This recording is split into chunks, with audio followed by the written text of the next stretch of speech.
Jay Henderson, LaVisca Chenault, James O'Shaughnessy. Yeah, LaVisca has a shoulder. He'll be practicing this week. He should play this week. AJ Can had a real minor hamstring. He should be good to go this week. CJ Henderson is a mild groin issue. We're not sure yet on that one. James O'Shaughnessy is going to be out for a few weeks. He has a high ankle.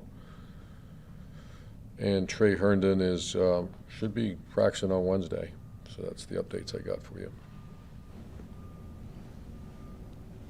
Have you made any plans about bringing in a kicker at all to try out?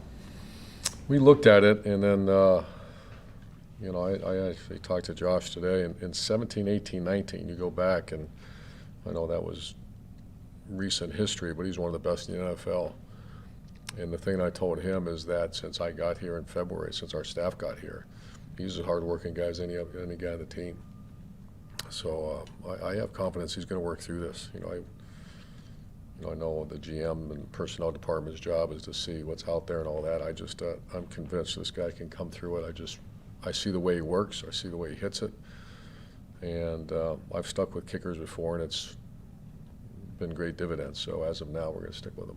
He's like a basketball shooter, maybe goes in a slump, or a golfer. All he has to see is see one go in, and it might make a difference. That's my history. And that's, once again, if it's a guy that doesn't work hard, that doesn't take his trade serious. I mean, I'm telling you, that's as serious as a kicker as I've ever been around, and working and takes care of his body. And I know he had an injury last year, but you look at 17, 18, 19, the guy was phenomenal, and I still believe he will be. Urban, Trevor was sailing balls high a decent amount yesterday. I'm sorry? Trevor was sailing balls high a decent amount yesterday. Is that a mechanical thing, or is that just the pressure getting to him? He was releasing. No, I know. Well, one, we just got done watching it, and one was the ball came out of his hand. It was during that range, right before the half. That's a result usually of overstriding. You get anxious when some guy pops open, you throw it high, and then there's not one reason. That's something we're addressing, and Schottenheimer's going to work with him on that. But we saw the same thing. It's all fixable. The wet ball was an issue. You guys really had practice in the rain, right? We did a little bit, yeah. Would you like to see more of an emphasis from Trevor on taking the safer plays or the checkdowns at times? Yeah, I think that's something that's a consensus that at one, he threw one in there to LaVisca, actually threw a heck of a ball, but should have checked it down. And then sometimes he checks it down when the guys are covered. So it's just working through, and it's young quarterback stuff, and he'll improve. How do you balance that with still, him being naturally aggressive? Because that's obviously one of his strong points. Yeah. How do you balance it? Mm-hmm. Just coach him through it. Just, the one thing about Trevor Lawrence is now he's a smooth guy. Nothing really phases him that bad so far, and we got to make sure it doesn't, because that's a learning process for a young quarterback. You see it all over the NFL. Every year you see that. So he's just got to work through it. You said on Thursday that you are a 50-50 person when it comes to offensive balance. We're at 84 and 32, which is 72% pass, 28% run. Granted, some of it is being behind in the second half, but are those numbers really more out of whack than you'd like them to be?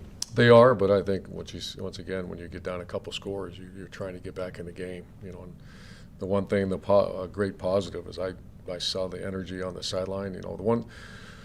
The challenge I have for our team is to have as good a locker room as there is in the NFL. That means guys that care about each other, guys fight for each other, guys pull for each other. And when you go through, a lot of the guys were here last year, start losing those games, and this year start losing games. And I just want them to stick together, because we're going to break this rock. We will break this rock. And when we do, I want them to enjoy it. The loyalty, the sticking together, the locker room, the energy on the sideline. It was great. When Agnew returned that kick, Chappelle's racing down the field with him 100 yards. And the energy, and deep in my heart, I thought we were going to come back and win that game, and we didn't do it. But so I'm trying to find the positives, and they're easy to find. The negatives are we lost 2 games. Coach, what do like some of your draft picks, like Walker Little and Toffoli? I mean, what do those guys got to do to get? Say that again. Walker Little, Toffoli. What do they have to do? Oh, Tufele. Tufele. Yeah, I said Tupele. What do they have to do to just get into Well, you feel confident that they need Both it? those guys are close. Both those guys just keep getting better in practice, and both the two guys you mentioned are trending positively. Those guys are every week in consideration to move up. We moved up Adam Gotsis this week, and he was one of the best. He's one of the players of the week, or graded a very good effort. So, but those two are good names that are coming up the ranks.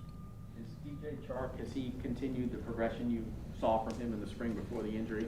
Only got 4 catches on 16 targets, so. Yeah, not enough. I mean, he's working his tail off and had a couple nice plays yesterday and a couple nice plays against Houston, but we need to get him more involved because he is working his tail off. Is that just happenstance that they just haven't been able to hook up, or is it more of a problem that they're not on the same page, he and Trevor, or, I mean? No, I wouldn't say that. I would say, when he does win, we're either, like we won yesterday, he done a great out and up, was wide open, was 10 yards beyond the defense, and we had a pressure and the quarterback scrambled, and it was a pass interference against him, so that was going to be that was a home run, that was a touchdown, that would have put us up 14-3, and so when he does come clean, something happens, so there's no issue there. Just got to get better. Run defense appears to be improved. Are you seeing that as well? Defensively overall, the mechanics were much cleaner. Someone made a comment yesterday in the press conference about that, about minimal issues. We just, the score 7 to whatever it was in the first drive when they launched a 55-yarder down the field on us, and that hurt us. But defense, had a couple big stops, held them to field goals in the red zone after turnover, sudden change. So there's some bright spots there in defense. Has Dewan Smoot earned more playing time for you guys?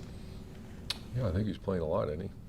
Right, but he started for the first time this season last week or this week. So I'm just saying, Yeah, he's considered a starter. A lot of it depends what grouping we're in. So he's considered a starter. What do you hope to see from your tight ends with James O'Shaughnessy out? What that means for that group?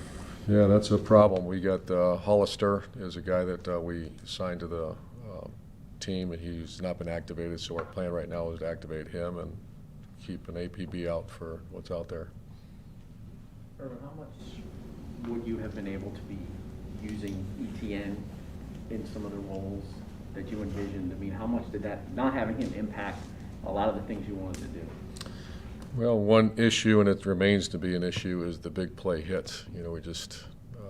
Marvin's kind of our guy right now, and DJ had one. LaVisca, we have to get him more involved in some big play opportunity, and we had Devin Smith. He was sick last week, so he was inactivated against Cowboys. He made a nice play, and then to answer your question, Travis Etienne was brought in for that reason, because when the ball's in his hands, usually good things happen, and obviously that's we'll have to wait till next year. Any temptation to use like Agnew in a little bit of that role, or Yeah. Austin when he comes back? Yeah, especially after what you saw him do Saturday. And he's been rotating through there at receiver, but we just haven't had you have one series and you get the ball back again, it's the second quarter. It goes fast, so you got to make every play count. After reviewing it, how did you feel Cam and Jawan played against Chubb and Vaughn? Our offensive line, it was very much a positive. They kept a nice solid pocket for him for the most part, obviously against two elite pass rushers. Jawan Taylor really hung in there. I know we chipped a little bit to help him, but for the most part, he hung in there. They had one sack, and that was on a twist. But straight pass rush, we hung in there really well. I was really proud of the offensive line. They put us in position to win the game. If we didn't have a couple other areas where, we left in the first half, we left 2 other touchdowns right there on the field. And, it's a whole different ball game if you do that. Don't do that. Thanks. Thanks, guys. Thanks, Coach. Thanks, everyone.